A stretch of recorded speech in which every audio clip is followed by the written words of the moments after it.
Okay, welcome back. Hack everyone. We first learned how to banish. Now the banish unit was to get just the basics of how to get rid of anything bad that you left in your home. For what I'm going to share today would not be overly advanced for new rank Aleph. If you're still learning Hebrew alphabet, then that's fine. But rank Aleph is number 1 in Hebrew. So we're gonna start off with a few summonings, but here's a few things that you need to know first. So I put candle magic at the beginning, but I don't know why I put that at the beginning. Now I look at it. So we're going to start off with a circle cast. The one I started off with was just a regular one. I'm going to show it. I'm going to spin around. That is repeated 3 times. So go around once, go around twice, and then thrice. That's how you do it. If I were to do it again, 2, 3, I could just sit on back down and I have to recite this. That's clockwise. Clockwise is invocating, pain, and then uninvoking, get rid of them. Anti-clockwise. We'll go over that in a sec. But once you do it clockwise, you gotta say, may the gods and goddesses bless and protect me within this space. Okay, so yeah, good. It's a good one.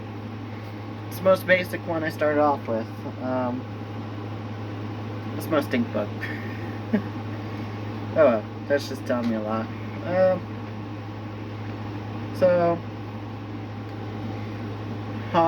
why is that important? Circles are used to not only draw spirits around you, but protect you from any harm and bring good into the space. Okay, but you can bring bad into the space, but only what you want. I'll explain here in a sec. So I got some basic magic for you. As a regular spirit, if you're going to call on any spirit, like necromancy or any of that, I would say that's the left-hand path. The Tree of Life. I have not introduced the Tree of Life yet, so you do not have to know it. But if you want to know the names, I'll be referring to the left and the right-hand path. This is part of the left-hand path of dark magic. This is a black candle. This is a black candle holder. Oh! Okay, yeah, this is a black candle holder. That's all you need. You can carve a sigil onto it. You can make a sigil, place it onto it. You can do anything, really, to summon. So all you got to do is that I open my veil to you, and then whatever spirit you want. So we're gonna go over the most basic magic today. That's only for the most simple magic out there. The next one is, like I said before, is you need a sigil. If you're not familiar with what a sigil magic is, I am going to show you an example of one. This is a sigil. Well, it's basically a picture drawn out how to draw in spirits. Now, I am actually going to perform part of it, but I'm not going to summon them. It's night. I waited for this hour to actually turn night, so it's actually instantly, so I gotta say something real quick.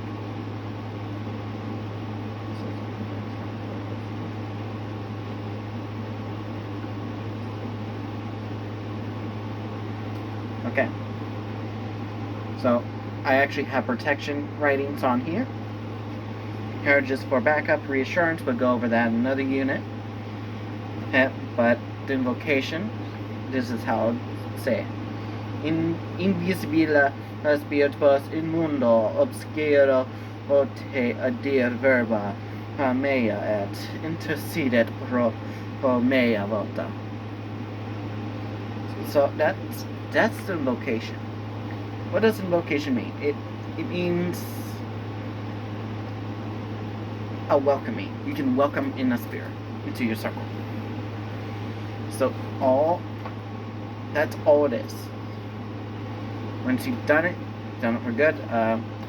That one was to the one I had to let know. That's why I went silent real quick. I had to let them know is that don't actually show yourself. Oh, this is only for example purposes. I'll get to them a little bit later. We're gonna start off with Lucifer's sigil. Now, Lucifer's sigil, he's a demon. First of all, I warn people is that a demon will always be a demon, no matter what. Lucifer just happens to be one of the very first ones. He's also considered a fallen angel. So, what you can do with his sigil is that if you have a big enough one, you can carve it onto it. I've carved one on a candle before. Once I was done with it, I destroyed it. That's basically what I did with it. And like I said, invocation prayer. You have to light one of these, cast a circle, light one of these with the sigil, and then you gotta wait. Either for a voice, or the candles to flicker, or in a sparkling way, or through images. So spirits will communicate you through different ways. If one way is not perfect or another, there's always a way that stands out to you more than others, so keep that in mind.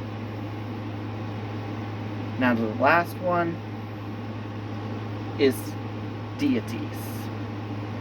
We just went over our demons. Now it's a deity. Now, here's what you're going to need. A sacred space, an altar space particularly. I have my altar set up right over there, right on the ground. It's actually torn down, but I put it up whenever I need it. For invocation day, I do it 3 days a week. Keep that in mind. Get an altar set up. Get a sigil. The sigil is no longer needed after the first time, but I recommend a sigil. Get an idol.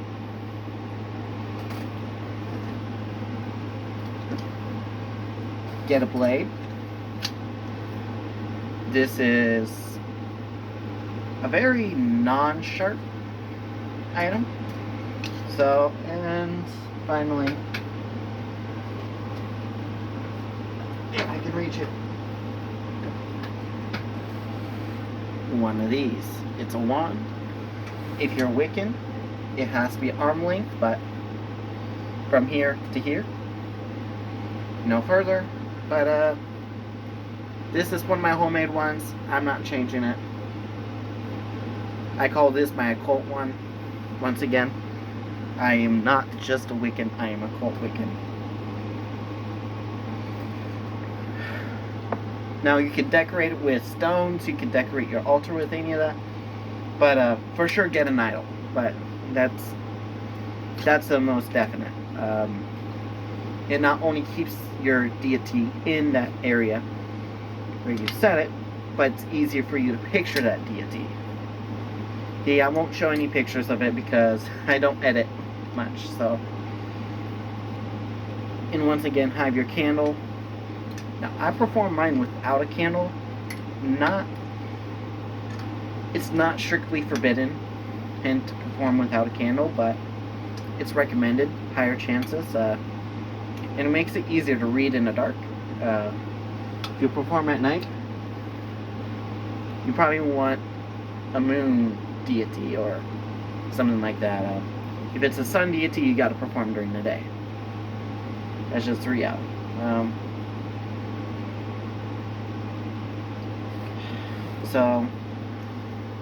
And then, probably should show this. I made dolls out of this stuff. So this is a used travel altar. So fragrance is here. So I got my white candle for banishing. You can use Palo Santo. This is pretty much very well used up, but here's a more fresher piece. They'll be a little bit brighter, but I like to charm mine a little bit. And then I got these little crumbs of sage in there. So that's my travel altar. Comes in handy. I really don't need it for much. I only use it for banishings. If you're not someone that likes big altars, you can go for a travel altar size. It's pretty easy. Get what you need only. If you're looking for a mint case of Altoids like I got, you cannot fit one of these in there. This is moon water put inside of a bottle. Once in a while you'll have to cycle it through, but that's fine.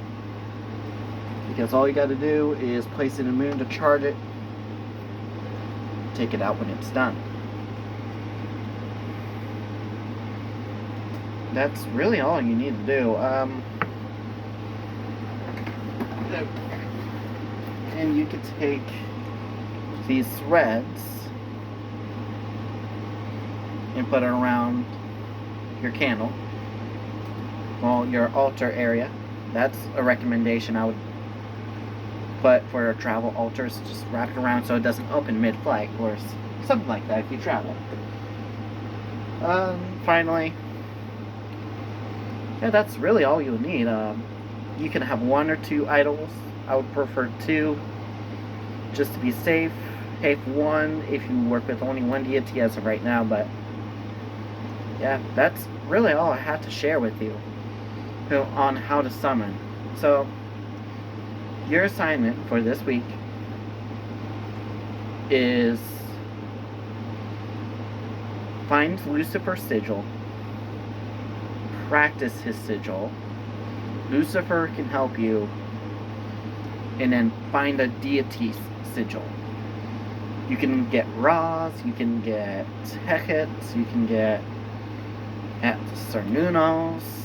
I work with Hecate and Cernunnos personally. But get one of those.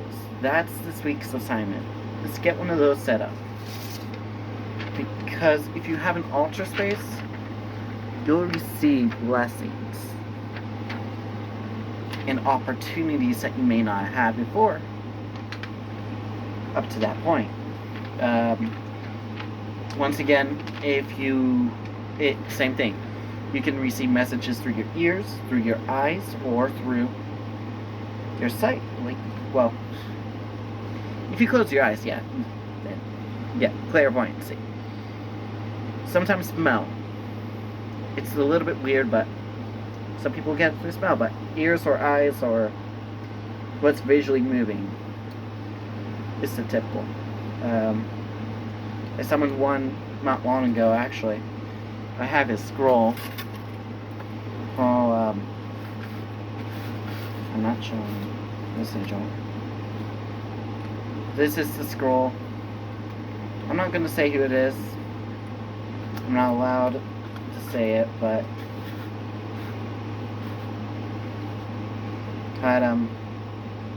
it's just for safekeeping as of right now, but he communicated through me through my ears, so your spirit could do that. Now, once again, once you close off the space, circling anti-clockwise, reversed, you want to thank the spirits for coming. There's one other I'd like to get into when it comes to circle casting. You can use energy circle casting, but Even though I use it, it may not be your strongest suit yet. I use circle casting because that's my preferred method. It does take a lot more energy out of you than anything, so be wary, it will drain you. Other than that, that's all I have for you today. So like, share, follow. I got a video recorded of a teaching. It doesn't have a script.